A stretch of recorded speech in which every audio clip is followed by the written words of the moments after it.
Даваа гарагт өмнөд Солонгос мэдэгдэл хийж хойд Солонгос дахин богино зайн тусгалт баллистик буужингуудыг Япон тэнгис рүү харавсан хэмээн мэдээллээ.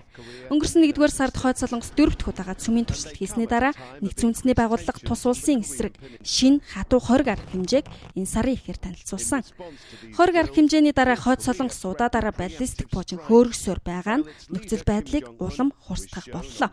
Өчигдөр харавсан баллистик буужингуудыг 3 дугаар сарын 10-нд буужин харавсан яг тэр газраас галалсан гэдгийг албаны их сурвалж дамжуулсан байна.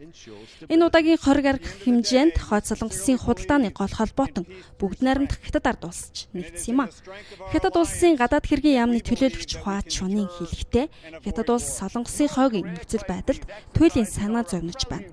Бид хойд Солонгосыг нүүбийн аюулгүй зөвлөлийн тогтоол шийдвэрийг зөрчихгүй гэдэгт итгэж байна хэмээн мэдгдсэн байна. Хойд Солонгос нүүбийн аюулгүй зөвлөлийн баталсан тогтоол болоод Америк өмнөд Солонгосын хамтарсан цэргийн сургуулийн хариуд баллистик буужин харавсан хэмээн албаны хүн тайлбарлаж байна.